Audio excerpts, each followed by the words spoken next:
Hello, you have made it to episode 6 of my little video series here about what is the best synthesizer era. We're going through all the different eras of synthesizers and what each era had to offer, what changed things, blah, blah, blah. And I gotta say, this era is just huge. So much stuff came out in this 10 years, whereas that like the mid 80s episode I did, well, that one was only a few years, but I was like struggling to even find a few synthesizers worth talking about. Same thing with the Rompler era. It was a little tougher. This, it's just like there's no way I'm going to cover everything. So let me just jump into it and start naming stuff. So yeah, Moog was back, and Dave Smith, from like I mentioned in the last episode. Prophet 8 and the Little Fatty came out in 2007. Waldorf also released a Blofeld, so you had cool wavetable synths coming out. The Virus TI Snow, the Nord Wave. I always forget to mention Nord synths, as someone mentioned in 2008 they did a Wave. The Mofo, the Tetra, stuff like that. 2011, you got your Dave Smith Tempest, which is might be my all-time favorite drum machine. It's Dave Smith from Sequential working with Roger Lynn from the Lindrum. So it's got like analog synthesis plus like Roger Lynn, like sampled drum sounds, and the amount of stuff you could do with that thing is just mind-boggling, and it sounds real good. Is Prophet 12 in 2013. The Mofo X4 I always defend. That is a really great cheap 4-voice polyphonic synth. It gets a little bit more divey than some later Dave Smith stuff because he didn't really have it all worked out yet, but you can see he's on that path. Peak Dave Smith. It was Dave Smith Instruments until then he gets the Sequential name back. But the Pro 2 in 2014, really cool. I've had that twice. It's like the Prophet 6. It doesn't do as much, but it does sound a bit better than, say, like the Rev 2. Not the Prophet 5 Rev 2, but just the Prophet Rev 2. Very different. And he did the OB6, so there's finally like an Oberheim thing coming back. That was 2016. The new Rev 2 is 2017. So he was doing all this really cool stuff. Moog, the Little Fatty, Slim Fatty, Sub Fatty, all the kind of stupid names, but Sub 37, stuff like that. So it was really cool to have that stuff around. So you got all this analog stuff, like real analog stuff being made. The Mini Log's a really great little poly synth. If you don't mind the small build. I didn't like it, but there also is the Prologue, which is a full-size one, but it's a lot more money, and people kind of, for the price difference, it's kind of crazy. A Mini Log XD versus the Prologue. So, but yeah, that's cool stuff. They also have their Kronos, which I had and I absolutely hate. Again, that was their kind of what Roland does. It was like their digital version where like, it had the Poly 6 and MS-20 like synth engines inside. They don't sound right at all. But I don't know. It's an expensive synth and it's a stupid touch screen, and I absolutely hated it, and I didn't think any of the analog emulations sounded good. So yeah, hate the Kronos. I think they did really cool stuff with the Mini Log and the Prologue. You get a ton of new analog here. You also have new like wavetable synthesizers. There's just so much stuff coming out. And besides that, there's like a ton of new brands popping out. The MFB Dominion, really cool synthesizer. It was a lot like the Moog Matriarch, which also came out in this era, but MFB figured out how to still have patch memory. Obviously, it's not going to remember, when you use patch cables, but the Matriarch should have had patch memory like the MFB does. It would have been way better. But the Matriarch is really cool. The Soma brand stuff, really cool synths and drum modules, crazy stuff they're doing. Twisted Electronics. I'm probably forgetting a ton of these smaller, newer brands, so I apologize. But yeah, there's just so much to choose in this era, which is why if you've been following this series and you read the comments, there's always people being like, oh, it's so obvious what era is best. It's now because there's so much stuff. And that seems like a simple, easy answer. But a lot of this new analog stuff sounds really samey. A lot of these new analog synths just get really bright and harsh sounding in the high notes. I talk about I just started a series specifically about the Moog 1, and I go into that in episode 1, that I really have to use a lot of key tracking modulation to dumb down the high notes in these new analog polysynths. And yeah, Polybrute was like that. The ones like that. A lot of them were like that. The only new synth I have that isn't like that is, I don't know if you could see it, the Prophet 10 reissue here. Sounds absolutely gorgeous.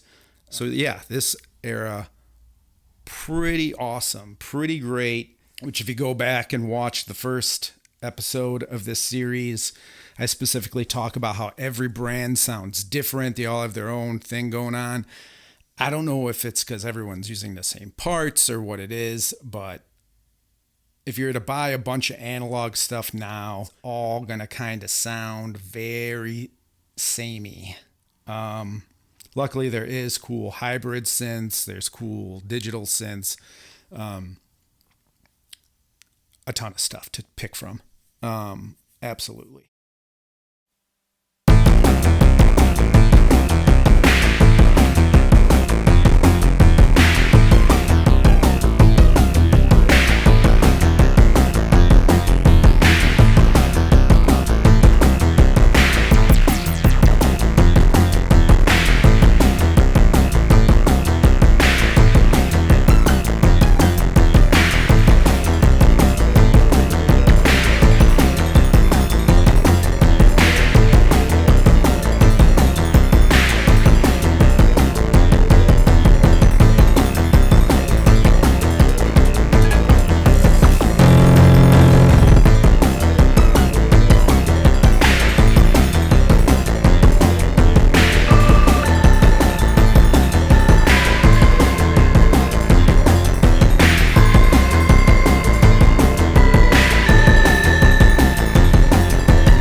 And I just want to mention, in particular, 2018 might actually be my favorite year in synthesizer history. It's one of my favorite years. I mean, you got your Moog 1 here, which there's a lot of people that rag on it and hate on it. None of you have one. Okay, you're lying.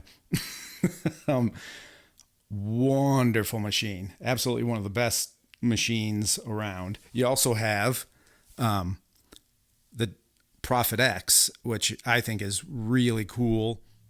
It's like a Prophet synth. There's like analog oscillators and analog filters, I think. But there's also samples in there, and the samples can be like modulating or be modulated by the analog part. It's a really cool mixture of sample technology and analog synthesis. When I was kind of just finishing up touring right as like COVID hit and kind of stopped everything, my plan was like, this was going to be my next touring synth. And I built some patches around Those Poor Bastard songs, where I could just play so many different sounds. I just wanted to give a quick example of what I'm talking about with the Prophet X for Those Poor Bastards songs. Like, apparently I made this sound. I made like 5 sounds for Getting Old. But on the left side, I have like...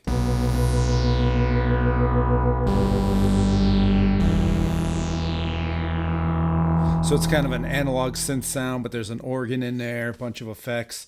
And then on the right-hand side...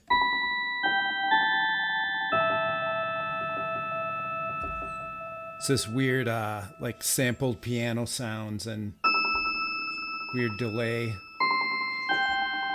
Really like the tappy background noises in there. But yeah.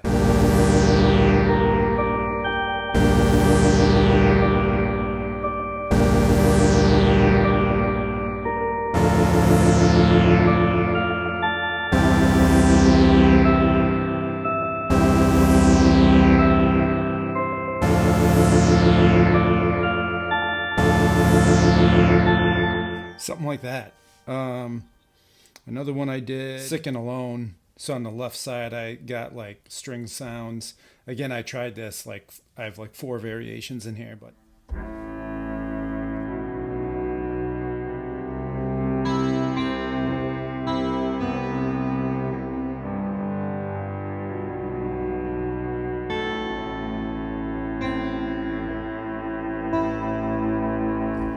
something like that. I don't really remember how to play these songs. Yeah, you got that from 2018, that from 2018. I got a Quantum back in the corner, 2018. Another just like mind-blowing synthesizer from Waldorf. I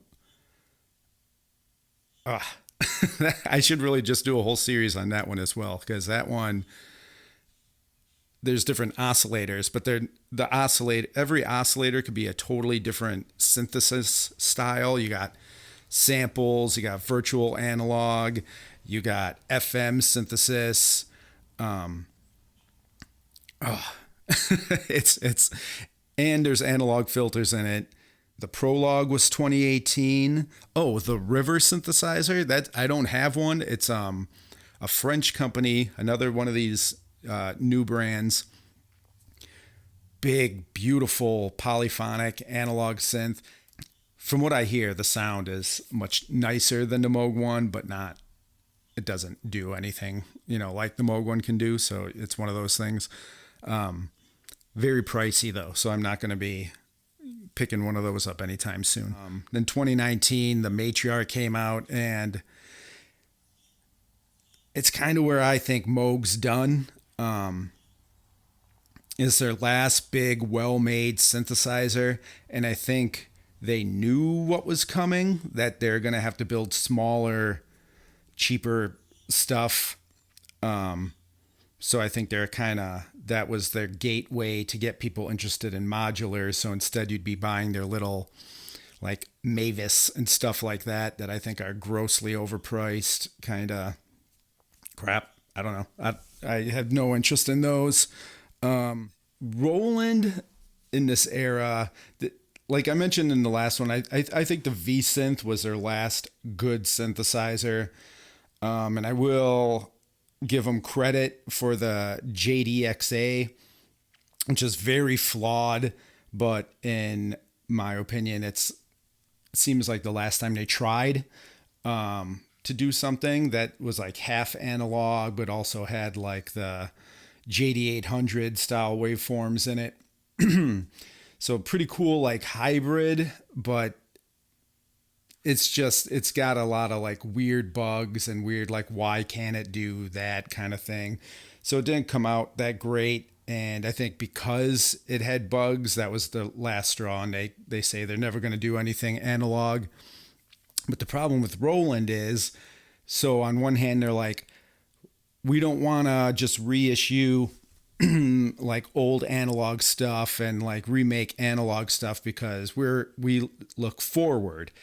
But in the meantime, their looking forward seems to be having different digital versions of the same like 5 synthesizers. Everything they've done is, whether it's the Zenology or whatever it's called, or the Roland Cloud, everything is based on this stuff.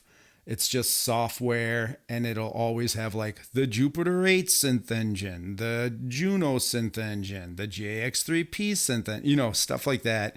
So they just recycle, but none of it done particularly well. So Roland's kind of dead in this era to me. If you're from Roland, send me something. Send me a Jupiter X. Let me check it out. Let me see if I'm missing something here. Jupiter X looks beautiful. That's also 2019. But again, it's like the same software. I've never played one. I've watched a bunch of videos, but like I said before, these videos don't really mean anything. The sound isn't great, and you have to have your hands on it and be there to actually experience it. So it's a good starting point, these sort of goofy synth videos, but you really have to get your hands on. I've had the System 8 twice. I think it's a pile of crap. I know people who have a Jupiter 8 that claim it sounds very close. If it does, I am very bored of a Jupiter 8. I don't know. But I'm still skeptical because I have a JX3P right there and it doesn't sound like that. I've had a Jupiter 4 and I think the System 8 is way off from that. So yeah, not a fan. Roland, not a fan.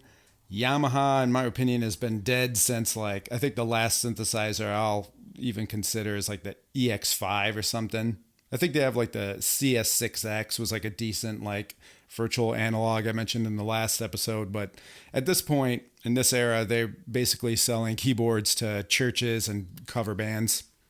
That's who's getting their stuff. I don't even consider them synthesizers. So they're out.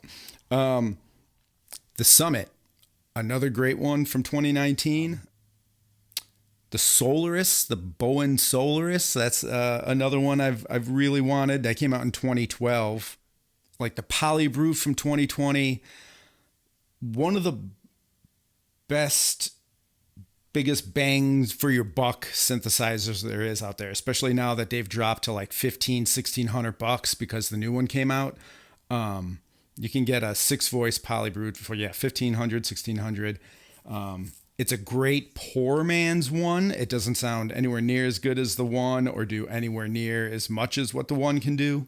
But I mean, for that little money, pretty great. I used one of those on a live album I did, but ended up selling it because the Moog's just so much better.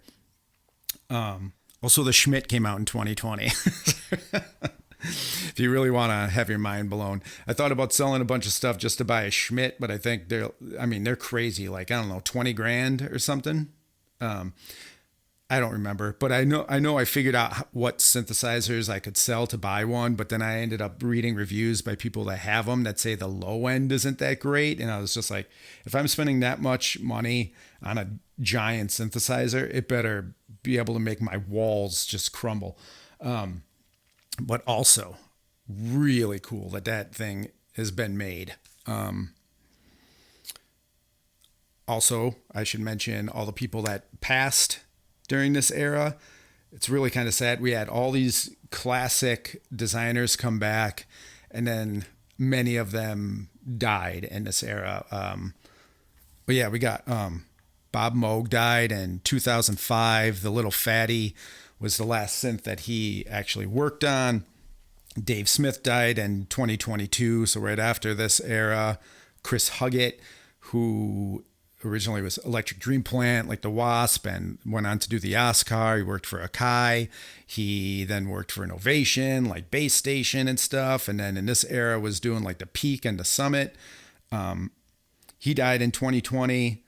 The last couple synths he worked on will be in a future episode. Don Butchla, he came back.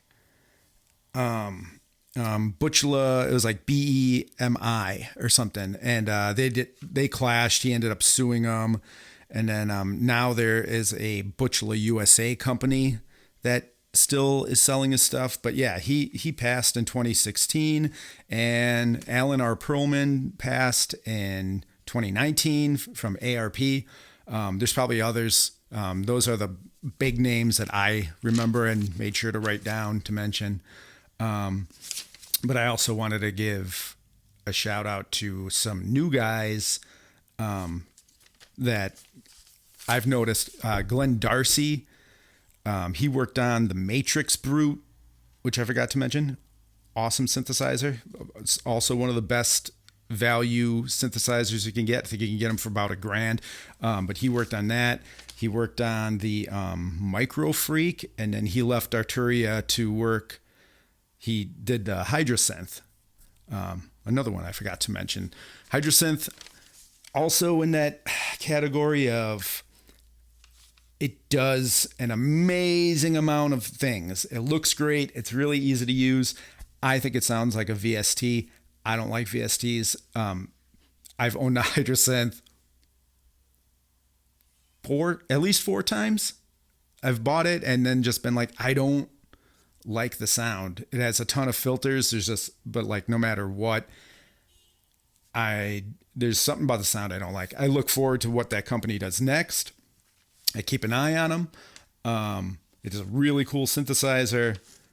I just don't need it. But very cool. And Axel Hartman. Never really thought about the name, but I talk about the Hartman Neuron in my last episode, how I really wanted one, but it's really a shame that they all kind of died off. Very bizarre looking synthesizer, very rare. But turns out this guy has worked on so much stuff. The gigantic Waldorf Wave, also worked on the Matrix Brute, the Andromeda that I mentioned in the last episode, the Virus Polar, the Moog Voyager, the Giant Schmidt, I think, the Moog 1, the Quantum, I think the XTK. Like, this guy's name is on so much stuff. So I don't know to what level, like if it's just like design of the layout or if it's like the functionality. I have no idea. I'm not a tech guy, but this list of stuff blows my mind for this Hartman guy. Pretty damn fancy. So yeah, there's definitely going to be another episode, like a conclusion. Like I'm going to come to my own conclusion here and kind of recap, and then maybe we'll have a 2020 to, we're already getting up there. So we'll see. Yeah. Bye.